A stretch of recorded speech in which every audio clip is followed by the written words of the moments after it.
Why not? You can talk with me, my brother. Aywa. Where are you from, my friend? I'm from Sudan. Sudan. Aywa. Oh, very nice. What's your name? My name is Muhammad. Muhammad. Muhammad Ali. Sallallahu alaihi wasallam. And you? What's your My name? name is Hussein Ahmad. What? Hussein. Hussein. Yeah, here right?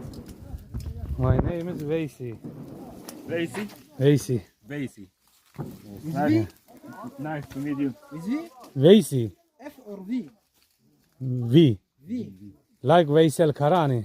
You know? Faisal. You call it Faisal in Arabic. Yes. Faisal.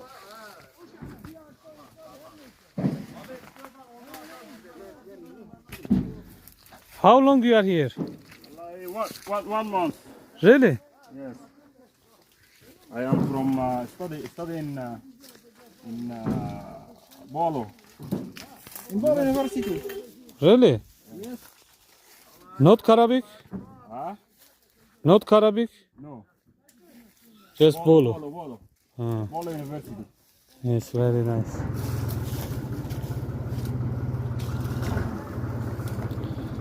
And just brother, can you get this one also?